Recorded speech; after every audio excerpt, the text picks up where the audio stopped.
Bonjour à tous. Alors, on se retrouve ensemble pour parler de l'année 1943.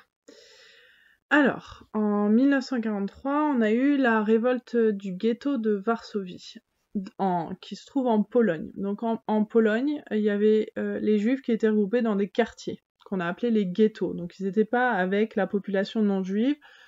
Les Allemands, les nazis, Hitler, voulaient bien séparer la population juive et la population qui n'était pas juive. Donc ils faisaient des ghettos, donc vraiment des quartiers, mais les quartiers étaient entourés d'un mur. Hein. C'était pas juste comme on a des quartiers chez nous. Là, c'était vraiment marqué puisque les quartiers juifs étaient entourés d'un mur. Donc celui de Varsovie, 18 km de long, 3 mètres de haut.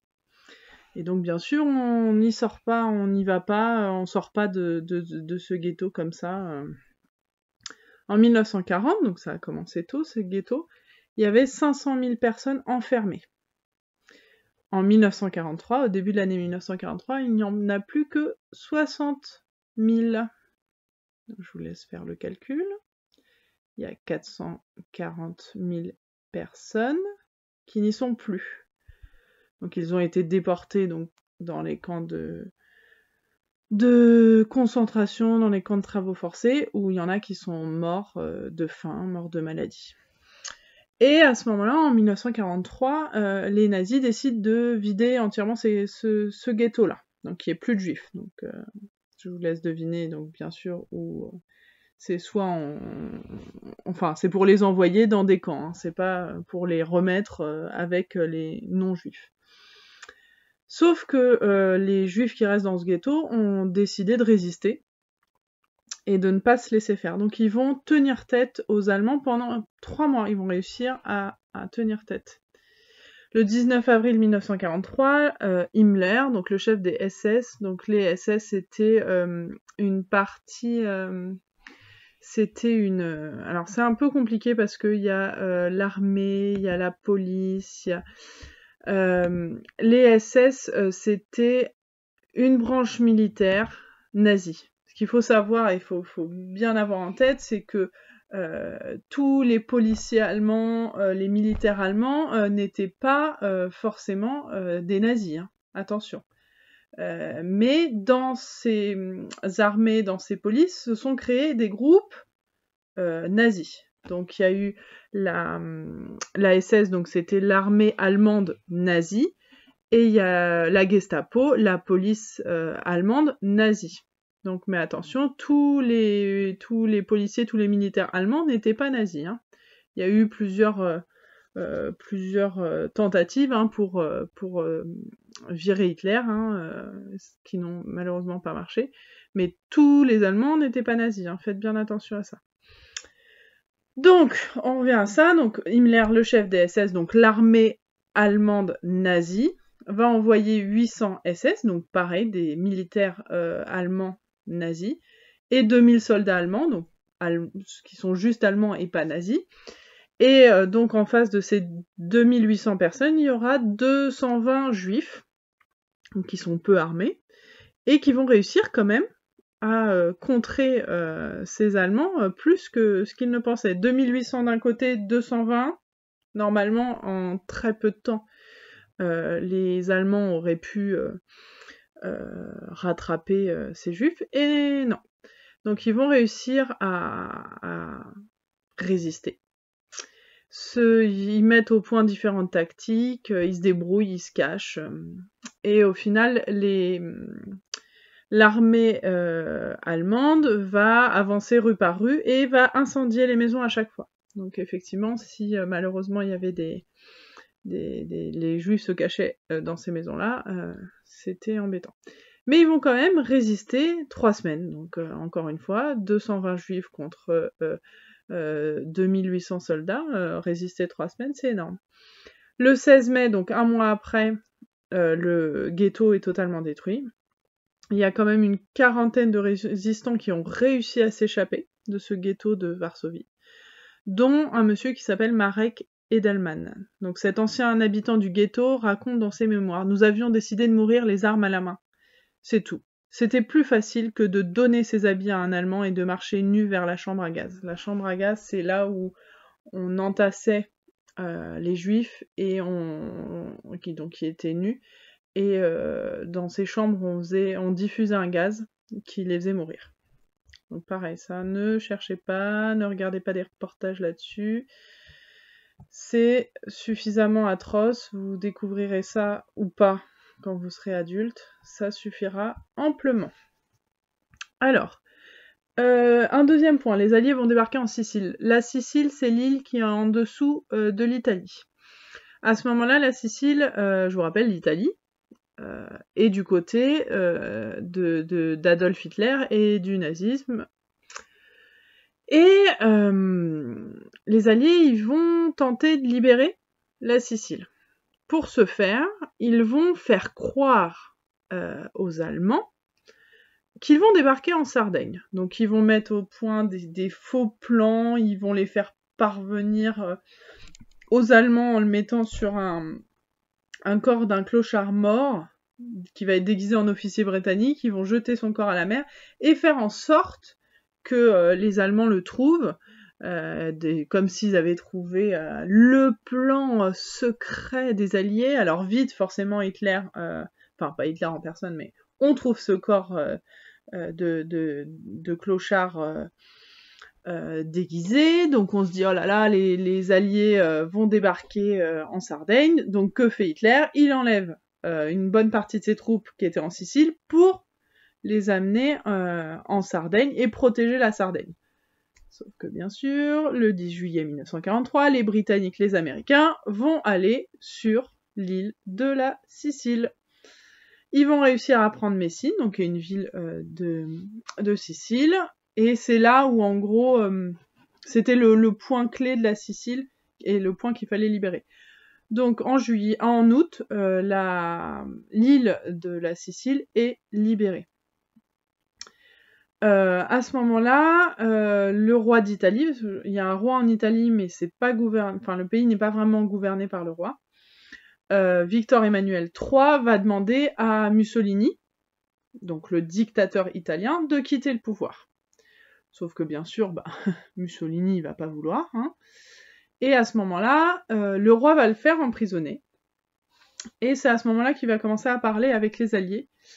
Et les Alliés vont essayer de délivrer l'Italie donc des nazis et donc aussi des fascistes italiens, d'accord, les extrémistes italiens qui étaient sous la dictature de Mussolini. Donc ils vont réussir quand même à libérer une partie de l'Italie. Le 8 septembre 1943, l'Italie va capituler, donc elle va arrêter la guerre. Mais la Wehrmacht, donc c'est l'armée allemande. Donc l'armée allemande, pas l'armée allemande nazie, attention, hein, c'est les SS, l'armée allemande nazie. Et donc l'Italie, comme la France, va être un peu coupée en deux. Au nord, ce sera toujours aux mains de la Wehrmacht, donc l'armée allemande.